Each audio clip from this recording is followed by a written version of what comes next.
Thank you very much. This is not a lecture. It is not a sermon. It is a clarion call from the graveyard of history. Clarion call from the voices that are smoldering in the graves.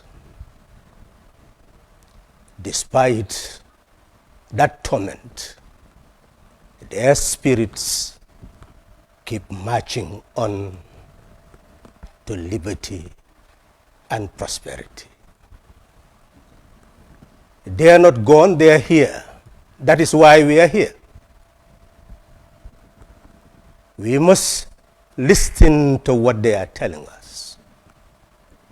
The voices of Nkrumah, the voices of Mumi, the voices of Toussaint Louverture, the voices of Garvey, the voices of Dubois, the voices of Wallace Johnson, Macaulay, Kingsley Haywood, the voices far as well as near. This is why we are here today. The voices of Equiano, who in 1779 could write about the Zong case, where 30 enslaved Africans were dumped in the ocean by a British company in order to collect cargo insurance. Those are the voices speaking to us, and the voices of those 30 Africans under the waters, welcoming young Africans, thinking that they are just there, wondering why they were there. Only for those young Africans indicating that, no, they are not enslaved by the might of the gun. They are enslaved by poverty, leaving their countries in search of better lives. And they became more tormented under the waters and asked themselves the fundamental question: why Africa? Those who turn their back at their own history will turn their back at their own future.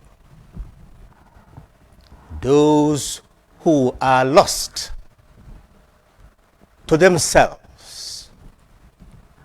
will be lost to the world and will continue to become victims of blind destiny. Their eyes will be lost of vision. Their hearts will be deprived of a mission. They will sink into the abyss and disappear without trace. But those who had brought us here, those who have called us not to commemorate, but to make a stand, are still with us. And that's why we are here. 120 years is not just an event. It's connected to a history of a continent, enslaved and taken across the waters, but never conquered, never made slaves. Their hearts spoke the language of freedom. Their minds spoke the language of liberty. And they united hands with mine to struggle for their freedom. Despite being enslaved 300 years ago, Equiano, Cubano, all sought to speak about the evils of slavery, to a point that the slave owners began to listen, not because they had a heart that felt, but they had interests that demanded that they should listen. Because America became free, the umbilical cord was cut, and there was no longer any linkage between taking our people across the waters to unite them with the means of production to produce the raw material that was needed in the other part of the world. So consequently, slavery did no longer serve their interests. And therefore, they had to listen to the voices of the abolitionists, those who spoke to them about the cruelty of slavery, the inhumanity of slavery.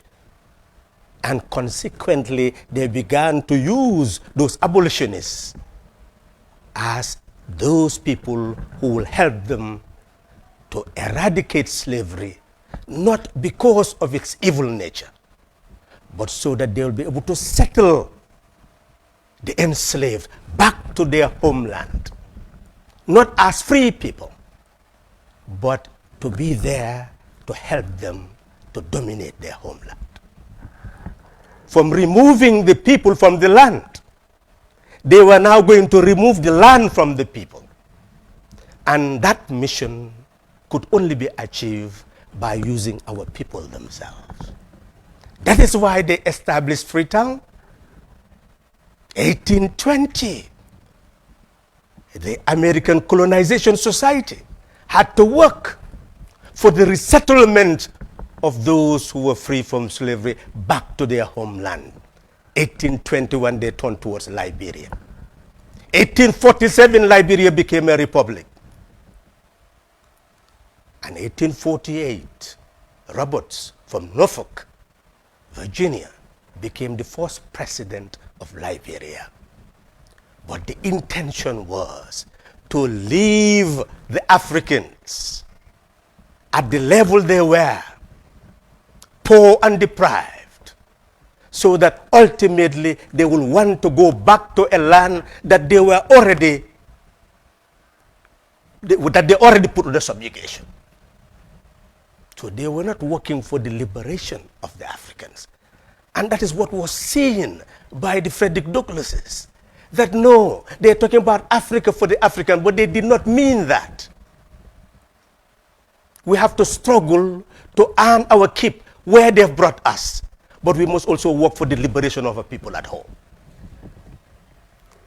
History teaches us that the African people and great achievements that we must recognize today. Hope is not lost. The African people being taken into the Caribbean eventually became the majority because the slave owner will want to breed the slaves. And eventually the slaves became the majority. And 1804, Toussaint Louverture led the Haitian Revolution, and they created the Haitian Republic, not on the African continent, but there where they were enslaved.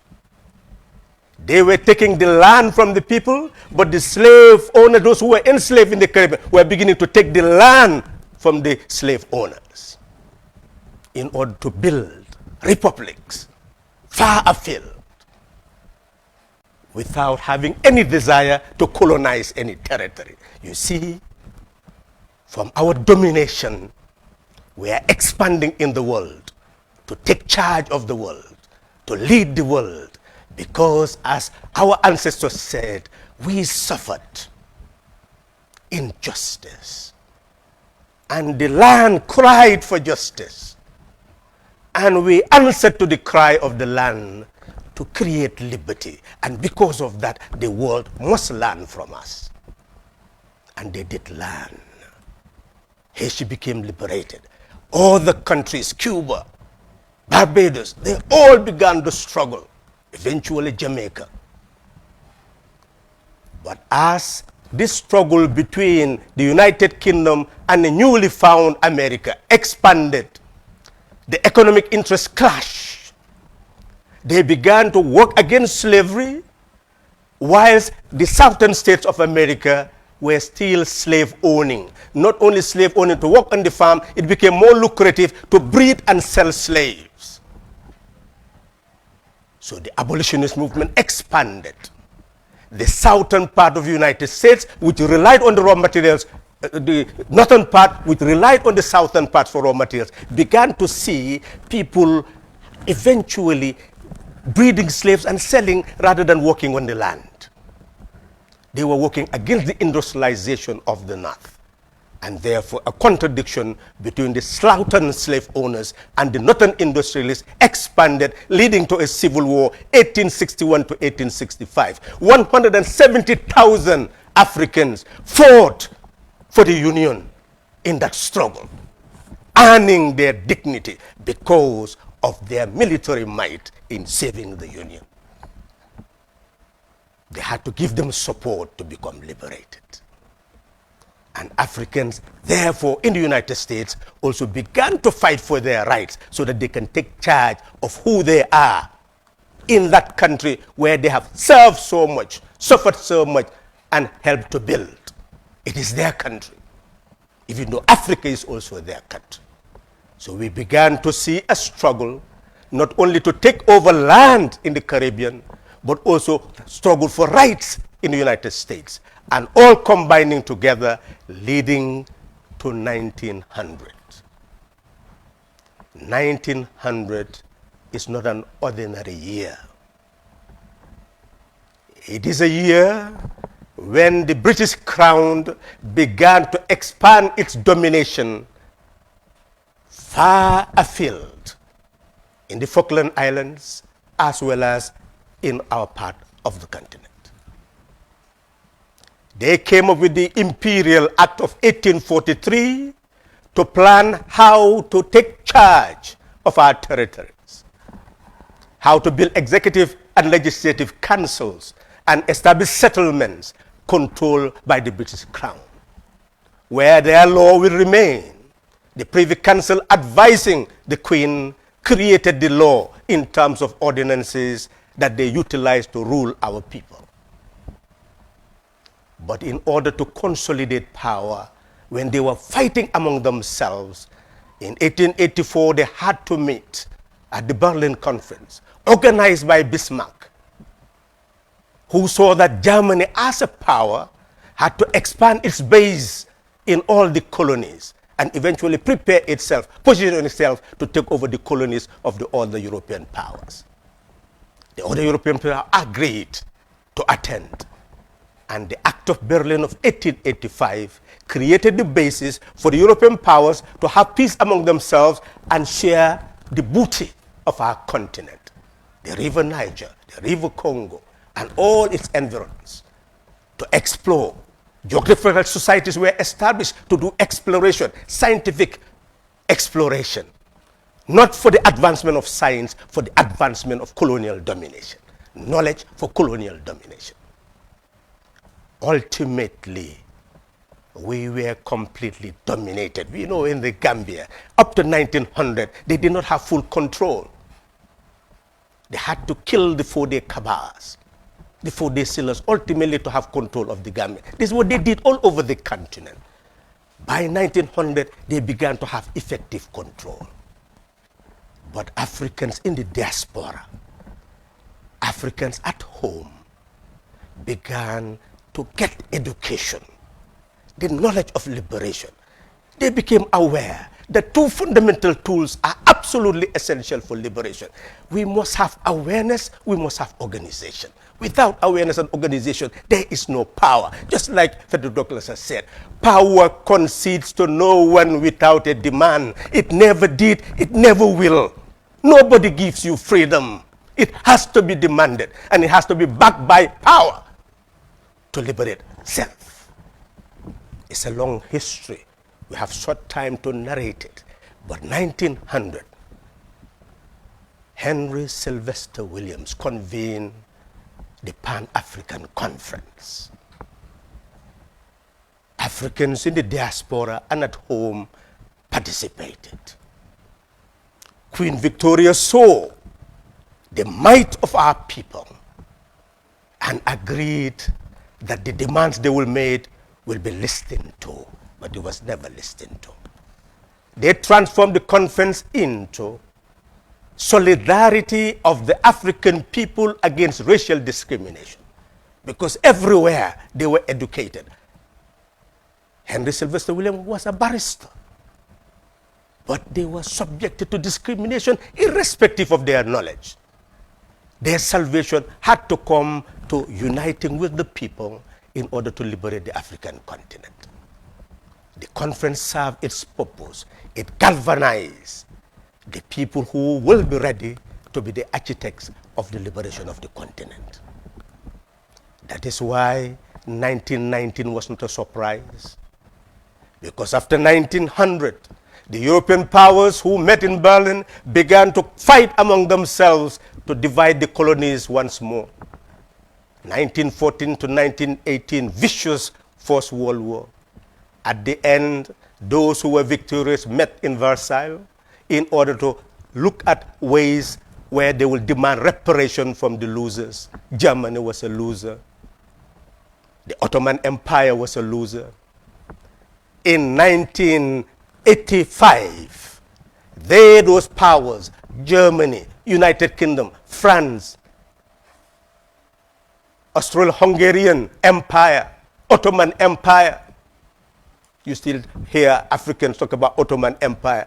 It was an imperial power dominating throughout the Middle East, moving into North Africa.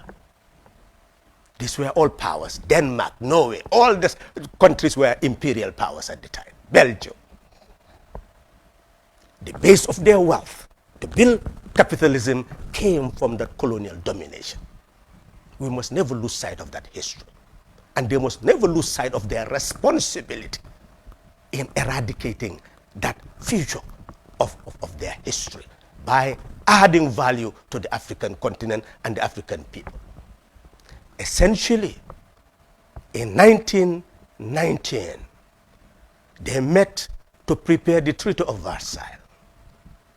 And in that meeting, people like Dubois requested from the President of the United States, President Wilson, that they should accompany him to France. Yes, he took some of them. But when they demanded that side by side with the discussion on reparation, they must also talk about self-determination of the African people, he was kept aside.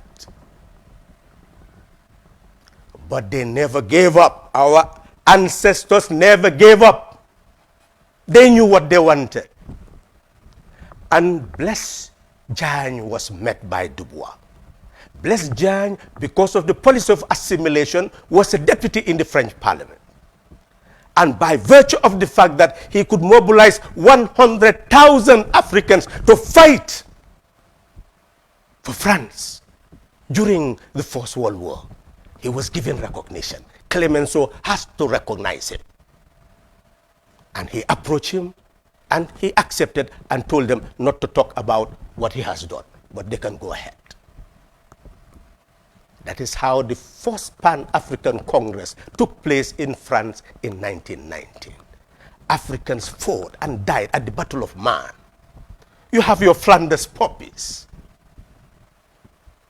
Dubois has shown how, without any protection, they were marching against the enemy, being shot and died, until all of them were massacred. For what purpose? For others to continue to dominate them. The Pan-Africanists said no, and warned me in terms of time. You say we should not violate the time. Give me 5 minutes wherever you feel that I should come to conclusion. Because this is a long history, and it's a rich history. It's a history that you can continue narrating for days, not for minutes.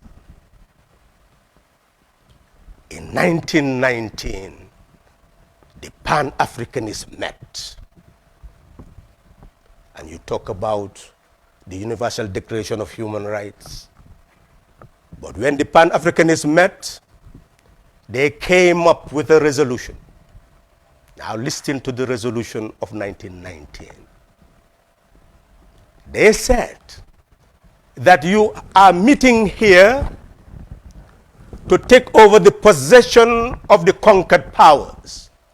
We will not allow that to happen anymore. Germany owned all these territories. Over 20 million people were under the German territories. And we will not allow you to take all those 20 million people and subjugate them. What those people demanded, who were under the Ottoman Empire but struggled to overthrow them in the Middle East, is what must be demanded by all people everywhere, in Asia, in Latin America, everywhere in the globe. That is the right to self-determination. That as a start, all the German colonies will no longer become the booty of the victorious powers. They must be allowed to be under a trusteeship system under the League of Nations. And those powers that will be given responsibility of serving as trustees will be obliged to obey our demand. And what is that demand? That the land of those people will belong to them. Independence is coming. Sovereignty is coming. The land will belong to them, and they should be allowed to make as much use of that land as they are capable.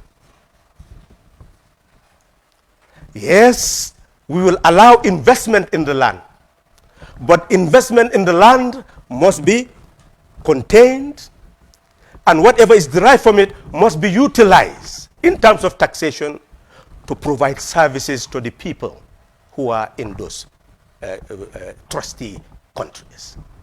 Number one. That the minerals could be invested into and developed, but limited in time, and must not be exhausted, and must be tasked, and what is derived from it must be utilized to promote the services that the people need. Forced labor must be abolished, slavery must be abolished, and labor must be properly rewarded.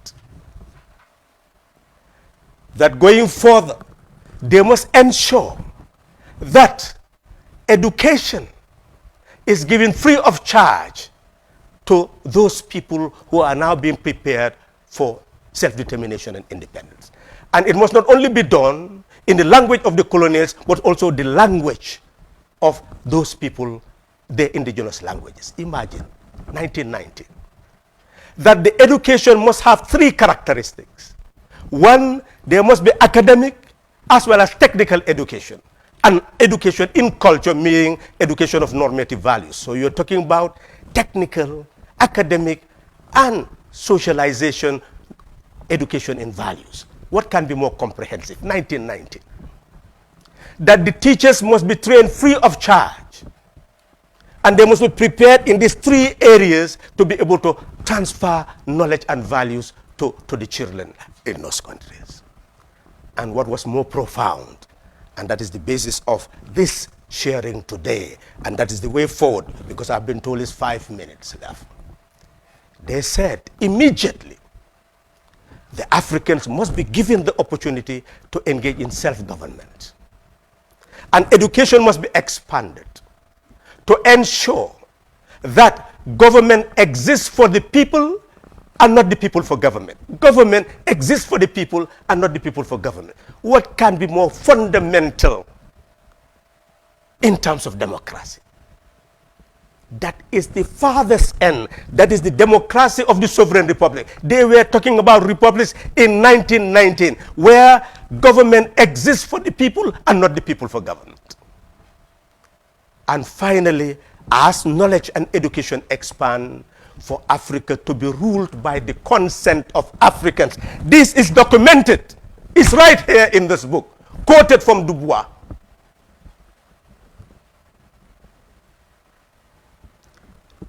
You can see what has happened to us.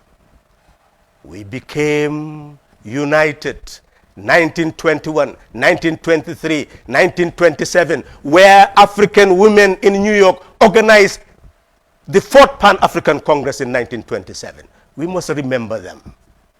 And 1945, we can remember Ami Ashwood Garvey, marveling Churchill by declaring that we, supported by all colonized people, are demanding and we must emancipate ourselves. That was our conclusion at the 5th Pan-African Congress, where the Nkrumahs, the Jomo Kenyattas, all of them were ready now to come back to the continent and liberate the continent. Yes, from 1945, 1957, Ghana has become independent. The liberation of Ghana was meaningless unless it was linked to the total liberation of the continent. 1958 April, Nkrumah called all the free states, African states, to prepare the ground for the liberation of the continent. December, all liberation movements came to Ghana. By 1963, liberation was there. 31 states met in Addis Ababa to sign that declaration to establish the OAU. 31 states. Africa was marching towards her liberation. And Article 2 emphasizes that the primary objective was to decolonize the continent. That's the trajectory. We are now to move forward. They talked about the NEPADs, Africa Continental Free Trade Zones, but history teaches us, as Nkrumah told us, that this Africa of 1.3 million people is not a small continent. It has all the resources in the world that others want, that we also want. It has the Caribbean and the states, its diaspora. Maritime development in the world, whole mercantile system was based on that triangular trade, and Africa is well positioned. It has the resources. If the World Bank, out of 11 billion, could now be giving loans to all these countries in the world, when what an individual dictator, and I don't want to become, go to that level, can save 11 billion in a Swiss bank. Can you see the immense wealth that Nkrumah said one country cannot develop? Because they had reduced us to raw material producers and importers of everything else, and their banking system controlled the world. So what was necessary, and is still necessary, is to create an African Central Bank, an African Investment Bank, an African Monetary Fund. All countries will contribute to that fund. We'll build up all the multinational corporations that we want on the continent, finance them, build up their capacity so that they can do the mining, harness the oil, harness all sorts of resources to be able to advance linkage between agricultural production, mineral production, with transforming it into manufactured goods and building machines. Nkrumah had told them that if you rely on others for production of your manufactured goods, there will be value added and you will still be dependent on them. You'll have deficit after deficit. If you rely on for the production of your machines, even if you manufacture, you'll still rely on them, and that's what happened to Tanzania. You'll hear them, why did Tanzania fail? Well, that's precisely why it failed. Because Africa failed to unite. You can only advance, but not so far. So in that respect, what we now need is an Africa where all leaders realize that we are powerful. Why are we so weak? We are powerful. Why are we so weak? We have all the resources in the world, but we are not utilizing them for our liberation. What is the direction? The direction is that we have moved from Africa of monarchs, and now we are moving to Africa of the people. Africa of the people, Africa of the sovereign people. We must ensure that the sovereign people take over power everywhere on the continent by knowing who they are, knowing that they are not separated into religions and regions and ethno-linguistic groups. They are Africans. They are citizens of a continent, but now the starting point, citizens of countries. Let's start from the citizens of countries, develop the consciousness to become citizens of a continent so that we can determine who will rule us. Africa must be ruled by the consent of Africans, and government must exist for people and not the people for government. Thank you very much. Okay. The youth, well, they constitute the future. Whatever we do today is for them. What we fail to do is at their expense. You've heard what the young lady mentioned. We must look at the past, not to live in it, but to understand why we have the current situation so that we'll be able to map out what to do in the future. How can we have a plan for the youth without their education and preparing them to take charge of Africa? And that is why the education system must be interrogated. The Pan-Africanists emphasize 3 elements in education: academic, technical, as well as values. This is what all countries must begin to look at to prepare an education system that will prepare our young people to take charge of an Africa that can serve their interests. That is what is important. The young lady has mentioned in terms of culture how to harness indigenous achievements. Rightly so. What is important is to know what those indigenous achievements are, because we were at the level of handicraft when we interacted with Europe. They moved into industrialization, and as a result, our handicraft was squashed. Why? Because it was cheaper to produce those manufactured goods and sell it to us at cheaper prices than to engage in handicraft production. So what is the reverse? The reverse is that in order to have self-reliance, we have cloth that we used to produce at the level of handicraft. Now we can reinvent that in terms of tourism in Africa, so that those products will now be purchased by people who will add to our economy. It can also mean the type of dress that we have, you can weave it into that. You look at the issue of the jars that we used to produce. Other countries are transforming those jars into artifacts. We can do the same. How do we do pottery? So essentially, we must reinvent ourselves by ensuring that under the current modern conditions, there are demands for artifacts of different sorts. So we can look at the past and help the young people to be able to engage in that as a means of income. That is a way to move forward. But primarily, you must listen to the whole discourse, that we cannot simply think that Africa as it is can eradicate the poverty of our people. It cannot.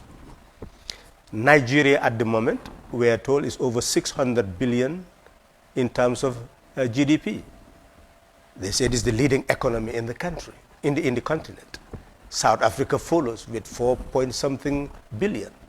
And it goes down the line. But if you look at trade, Nigeria is exporting more to India, more to China, etc., than trading with other African countries. It is importing more from China, from the United States, than the same thing with South Africa. So you see that all these economies that are in Africa currently are linked to other economies outside, rather than linked to the economies of the continent. So we must recalibrate that. We must look at that, because it is possible to build up an African economy, because all you need is a banking system where each state will contribute money to. And that banking system can still give investment to those who are producing everywhere in the continent. If it is agriculture, to be able to give them fertilizer, seed, farming implements. In all our countries, you can have these cooperative banks. We can create them and therefore generate more income from agriculture. We can engage in processing without even building the industries, because the machine building can be harnessed and African countries can build those machines, so that in actual fact, we can build an African economy. What we really need is an economy that can ensure that our means of production is utilized to be able to harness what we need for development. You cannot just simply tell young people, go and get training, where there is IT, etc. And then at the end of the day, they have no means of production to use, or the means of production are not linked to the productive base of our economy. So we must build a value chain of agricultural production, of processing, of marketing, and ensuring all the other humanities in terms of culture, all that become part of the chain. So that is a whole process which must come with the second person questioning what is the use of the Renaissance if people are still living in poverty, and if leaders concentrate on accumulation of wealth rather than building their countries. Well, clearly the questions are linked. We are talking about a new Africa. A new Africa where the economic base will now serve the people. That's why we said Africa for the people, not the people just for government. So it's essence, what we are saying is an Africa that changes, where governments will change their economic policies, where we cooperate as a continent to facilitate the economic growth and development of our population. That is the only way forward. The issue of Renaissance must also be looked into. Is that the right word? We will have to interrogate the word itself. If you look at Europe, they talk about the European Renaissance. It was not really a Renaissance. The term was just used.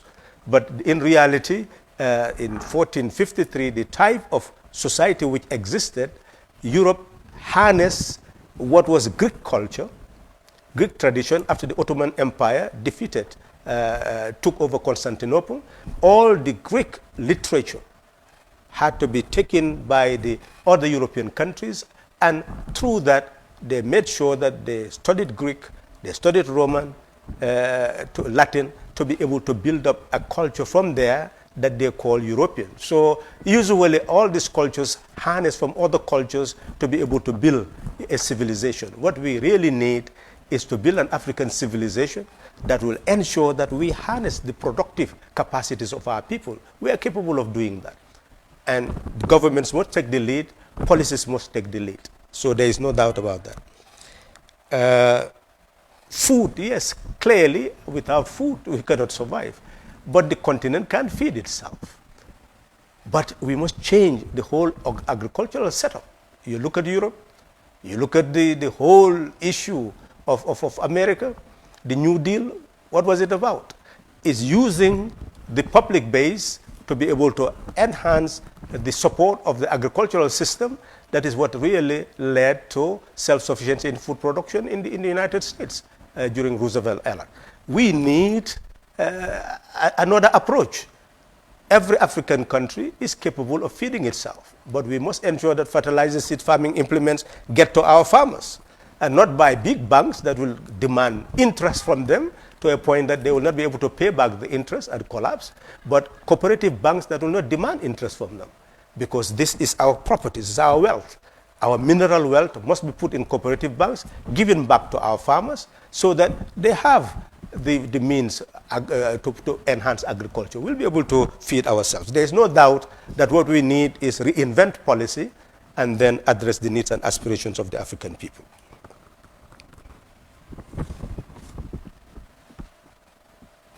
I hope I have addressed the key questions. Yes. Okay, thank you very much, Honorable Halifa Sallah, for answering those questions being raised by participants. I'm quite sure there is no iota of doubt that there are issues we are covered. Okay, now we are coming close to the end of the program, and I would like to deliver the vote of thanks. Yes, okay. From where? Okay, that's fine. Oh, yes. Yeah. We have a small time. Okay, yes. So where can you sit? Oh. No, we have, sorry, there is a participant who would like to ask some questions. She's right here before us. What is the best? You said that I should continue talking, I shouldn't stop. Okay. Maybe Halifa should continue. Okay, Mr. Sallah. Well, yes. Essentially, we have seen the whole discuss must not only be a matter of thinking that what exists now is what must continue. We must interrogate what has happened in the past, but we must also interrogate why we have not moved forward. Look at Ghana, look at Congo, look at how rich Congo is, and what actually happened to Congo in 1960, and the killing of Lumumba. Young people must know that that is important, because Nkrumah and Lumumba signed an agreement on the 8th of August, 1960 to establish a Union of African States. And you can imagine if the two economies had been merged, what type of Africa would we have had today? And that is really precisely what we must now move to know that we go to the European Development Fund to be able to get money to build some of our roads, but essentially Europe has its European Investment Bank. All countries contribute to it. It gives loans and make profit, and therefore can expand its capital base. Can Africa not do that? Yes, we are capable of doing that. So essentially, this is what is being said, that African leaders must not be myopic in only thinking of narrow nationalism. They must expand to see that together we can build mighty banks that will give resources to multinational African companies that will harness oil, harness our minerals, and move further to produce the machines that we need, milling machines, farming implements that we need really to build up the chain of producing agricultural products, processing them, and marketing them. So it is essential for us to really move in that direction. Okay, and Mr. Sallah, we have a question from Job Malik. And the question is, are Africans losing sight of a second wave of colonialism from China? As we continue to hear stories of huge loans linked to collateral of leasing of natural resources from African states. The stories of an East African government relinquishing ownership of its seaport to China, or the rumor of Gambia leasing part of the Gunjur Beach to China for 100 years come to mind, according to the questioner. Mr. Sallah? Well, essentially, this is the whole discourse. The discourse is very simple. What China had done was to link to the economies that you used to call the tiger states, invest in Africa, other parts of the world, gain foreign exchange, invest them in bonds, in the United States, in Britain, and put it in their banking system, raise huge foreign exchange, and continue to expand its industrial base and investment in other parts of the world. That's what it is doing. Rather than complaining, what are we doing to reverse the process? That's the question. The challenge is to African leaders.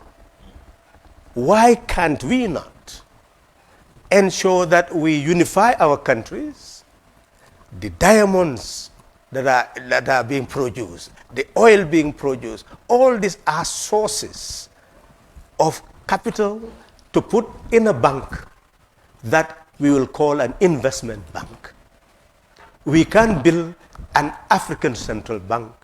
We can build an African monetary fund to promote inter-African trade, to promote our trade with the rest of the world. The question is, are we doing that? We came up with NEPAD and said that we needed 64 billion annually to meet budget gaps. How were we to get it? from overseas development assistance. That is not the Africa that can become self-reliant. We must look inward, not to stop there, but to build our capacity in order to relate to others on the basis of equality. That is what we are not doing. So the challenge is to African leaders. Unless we have African leaders that will agree to come together, harness African resources, put it in an African investment bank so that we invest in each other's respective countries. What China is doing now in terms of investment, Africa can do it for itself and relate to China on the basis of equality. Without doing that, we'll ever be dependent. And we must do that to free ourselves from poverty. Okay, and then we have another participant from America called Bamba Sohna. And the question is, I am the current president of the Gambia Texas Association. I met Honorable Sallah a couple of years ago in Dallas, Texas, where we had him as a guest speaker of a symposium we hosted. My sincere greetings to Mr. Sallah. I think that's a commendation. But the question reads, how can people like myself play bigger roles in helping with Pan-Africanism? What suggestion can we provide current African leaders with as it relates to the education of African cultural anthropology to our youth from Bamba? Well, Pan-Africanism is not a religion. It's an agenda. And the agenda is clear. You read the books, you see it very clear. I have emphasized the points since 1919. How do we make Africa to serve her people? How do we ensure that Africa is ruled by her people? And our whole struggle is limited by that fact, that we need three fundamental revolutions. You need the nationalist revolution to take charge of our country and our continent. You need a democratic revolution to ensure that the people are in charge. And you need a socialist revolution. I will not go far because there are ideological discourse on that. But what we mean by a socialist revolution, meaning that all the wealth of Africa belong to the African people. Even though we must now move in stages. But we can see that over the years, external forces took ownership of all our wealth, our oil, our diamond, everything, our cocoa. Ghana and Côte d'Ivoire are the biggest producers of cocoa. But we are the biggest consumers of chocolate produced from other parts of the world. And value added will give them million times the profit. What prevents us from being able to produce chocolate? So essentially, then we are saying that it is important that in the competition that they are in, it is very difficult it is very difficult for our economies to grow because they control the banking system. They control the industries. What we are raw material producers. We are saying that in order to change that, obviously the Gambian farmer, you cannot say, well, this is the banking system, go and take loan and you'll pay interest to be able to engage in small-scale farming. You will not survive. That's why Gambian farmers had not survived in the past. There was the Gambia Commercial and Development Bank. They will go and take loans from it and will not be able to pay the interest. So therefore, when we talk about this socialist idea, is that you must be able to create a cooperative bank where what you mentioned in terms of Chinese having control over the beach in Gunjur, in Katong, in Sanyang, or another company controlling the mines there, we are saying that either you have food sale control or you have a public-private partnership where the state has absolute majority, so that the wealth coming from there will go into our banking system. Now you can support the poor in terms of agriculture. You can give them the loan, fertilizer, and farming implements that they need without paying interest. So there'll be interest-free loans. They will just be paying what they have received with service charges. This is what we talk about, that Africa must reposition itself. What about African companies in terms of oil production? You must have a multinational company, Nigeria and Angola, all coming together, and then make sure that from the African Investment Bank, you will help that company, and it will be Africa private company own. Maybe Africans who will build the type of company that has that niche.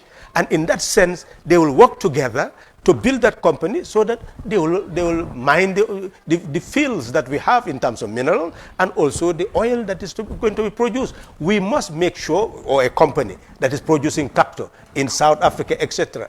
You put them together. You give them support from the African Investment Bank. This is what will help Africa to move forward. Without that, we will not move forward. And for your role, we must understand the message and convey that message in the right way. Otherwise, one will begin to see that these people are talking about a world where white people and black people are going to be fighting, a world where you're going to say that nobody will be an investor in this or that. So in essence, we lose track. We must take charge of where we are and strategically assist each other to move forward. If we need government to play a role, where it has the niche, let it play a role. If we have some private companies that can play a role, they must have the niche. But ultimately, we must ensure that all wealth must go back to eradicate the poverty of our people. That is possible, and we must ensure that that happens. And Pan-Africanism is really building an Africa of the people where government exists for people and not people for government. Okay, thank you very much, Mr. Sallah. Honorable. My attention has been drawn to the fact that one of the panelists would like to take up the floor and add up to the question being raised. The floor is yours.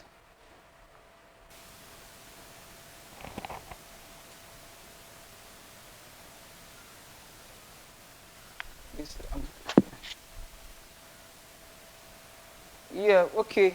Please, you can come on. The mic is mute. The mic. Okay, the mic is mute. We are not hearing. Yeah, I have done it. Okay. Just to quickly add on to what the previous, what the chairman said regarding the Chinese, whether Africans are giving into a new wave of colonialism from the Chinese and the Asians.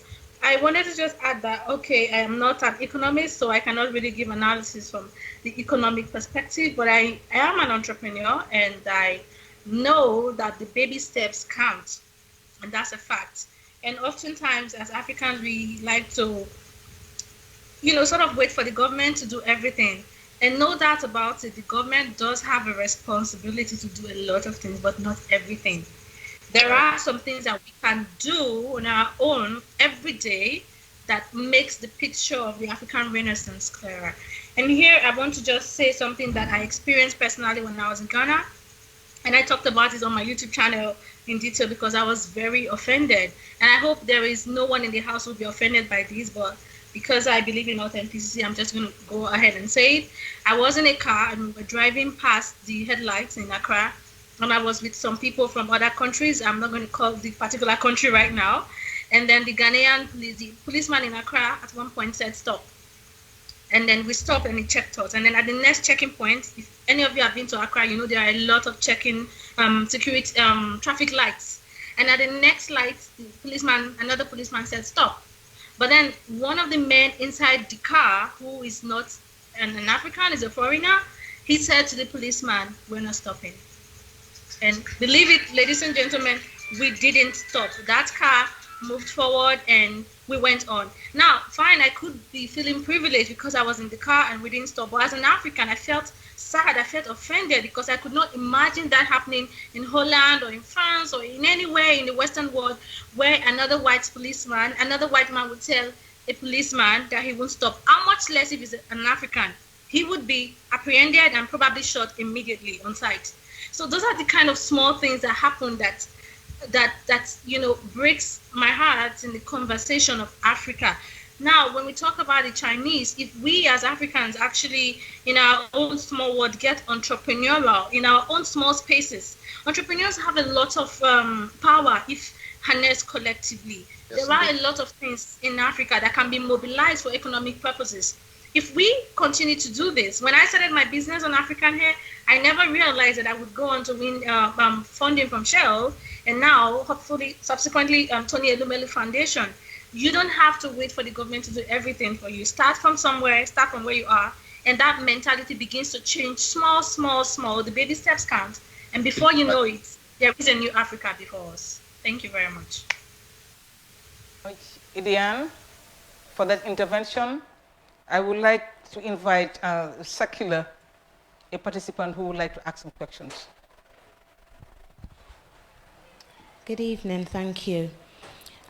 So we've been hearing a lot about African Renaissance and building Africa together, but there's one group of people that's never really looked upon very seriously, and those are descendants of the enslaved who were taken away from Africa over 500 years ago.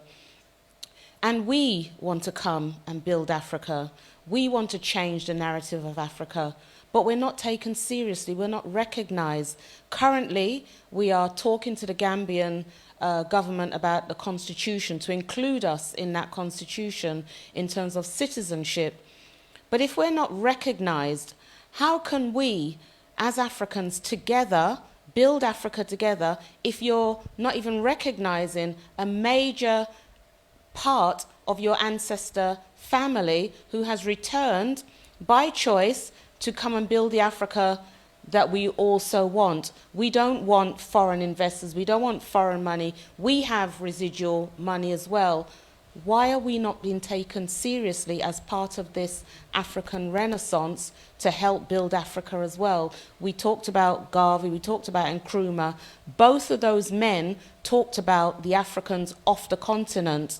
When are we going to start recognizing the Africans off the continent and those Africans that have returned home to help build the free, self-reliant Africa that we are all talking about?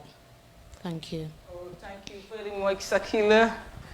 I would really long to see the day when such a thing will happen. We have seen it happening right now in Israel. All the Jews are welcome, and they will call Israel their home. But since we have a member from the legislature and a National Assembly member, your question will be better addressed by Honorable Halifa Sallah. Well, thank you very much. We have seen the powers that we have to liberate the West Indies, to struggle for rights in the United States, to liberate the African continent. That is the power of the African people. And that is what we must harness. We have not. To harness it, it means that the home that everybody was struggling for must be everybody's home. The idea was the Sixth Pan-African Congress aimed to create an African diaspora, and the diaspora was supposed to be 6 regions. And essentially, constitutions should have changed in terms of citizenship, because if you look at the constitution of Ghana, when Nkrumah and Lumumba met, the constitution of Ghana changed to a point that they agreed that if it came to the unification of Africa, you did not need even a referendum. It would have just featured in the constitution of Ghana. So all constitutions should really have that input in terms of citizenship. Because the sad thing is that even in the constitution of Gambia, or the laws dealing with nationality, they came to a point where you could even be a citizen of the Gambia on the basis of your investment. So anybody from any part of the world could become citizen of Gambia by virtue of the investment. That provision was added. So if you can do that, what about somebody who claimed by virtue of blood to be from Africa, but because of losing trace of actual origin of a particular place, then what happens to that person? So there is absolutely no doubt that if you have progressive governments, that is one provision you will find in every constitution that will allow anybody in the diaspora to have a right of residence, and as per residents have a right of citizenship by demanding for it.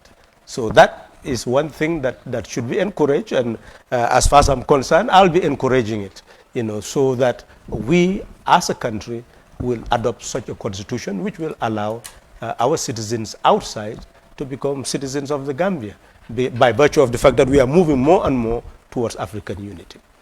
But more so, the Africans in the Caribbean, the Africans in Africa, and Africans in the other parts of the world should form this bond, a closer bond of unity to build Africa and to build the life of African people everywhere. That is why Pan-Africanism rose, to have a solidarity among African people, to build a world that will not exclude others, that will include everyone. Because the battle is not white versus black, if you really look at it. The essence is when Garvey introduced the whole concept of unification of the African people, and the movement had 2 million people registered.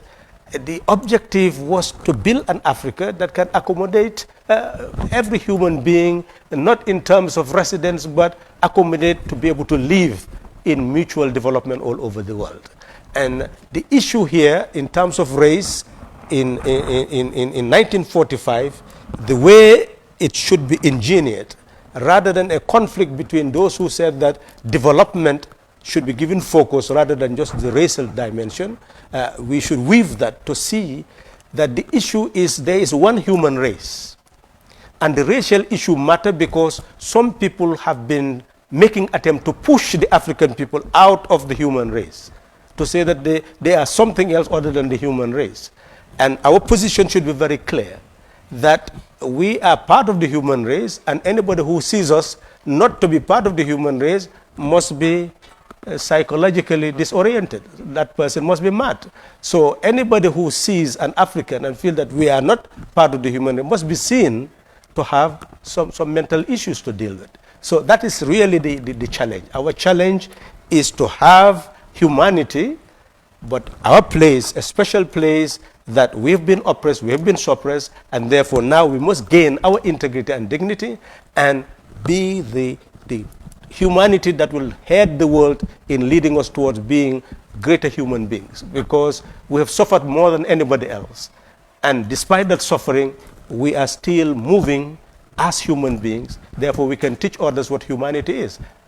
That is really my position. Thank you very much, Halifa Sallah. So we have additional questions. We have, thank you. You say, okay, we have one from Rayana from India, and she would like to know the term Renaissance incorporates a variety of areas. The discussion has emphasized the importance of technological and economical development. Arts is another important sector on which resides the concept of Renaissance. How do you look at the production of arts, literature from the continent? And then the other question is from Angela. How can we influence those who wish to run for offices of power? That it is time for a change in how we govern our people. Autocracy is the easiest form of rule. It takes little to no thinking, just tell people what to do. Africa is smarter than that. Yeah, okay, then I think that's... And then there's another question from Florida, and he just wants to know whether we can produce better leaders. Well, arts is creative thinking. We must become thinkers, we must become inventors and craftsperson, and we must become builders. That is the essence. The capacity to create is multi-dimensional. And each human being has that ability to create, and that is why the Pan-Africanists emphasize that we should not only teach people at the academic level, we must also teach them at the technical level. And that will also talk about the creative aspect of that level. So in essence, that is the complete human being. The complete human being must have knowledge, must have the capacity to create. And that is the Africa we must build, to enable our people to create. Now, there are issues that we must put into consideration. Developments that had taken place in the past that we had ignored. Handicraft that we had ignored. So we must go back and enrich ourselves with that knowledge and apply it to our modern circumstances. That is very essential. If creative art is to serve Africa of the future, we must learn from the past, what was achieved and creatively develop them so that they can suit into the demands of the present and the future. That is important. Now, the issue of dictators and those who have been ruling on the basis of tyrannical pursuits, it is important for us to delineate 3 levels of development. The level of nationalism, which in all parts of the world we had to create nations, and there were national leaders, they played their part. But we must move to the second level of the people taking charge, the people ruling by their consent.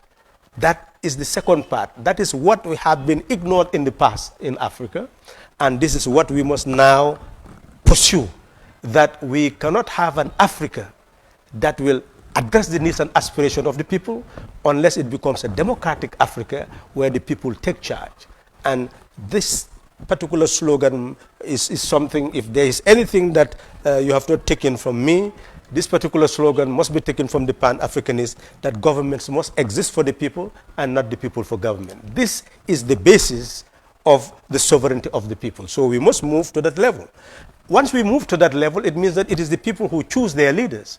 And if they choose their leaders not on the basis of ethno-linguistic consideration, religious consideration, but on the basis of the policies and programs they will put in place to address our needs and aspiration, well, definitely we'll have the type of leaders who will serve us, or otherwise you will not be there for long. So that is the next stage that Africa must take. The final phase, they call it different names, socialism, whatever, but the public ownership of the means of production. The wealth of society belongs to all. No matter how you organize a society, each must be able to live in that society by relying on the general wealth of society. So we do not talk about state ownership of the means of production from our own perspective of socialism. It's public ownership of the means of production. It means that all of us own the land, all of us own the ocean, all of us own everything that should be harnessed for us to live. But each of us now must work and get the benefit of our sweat. That is the type of society that can save Africa.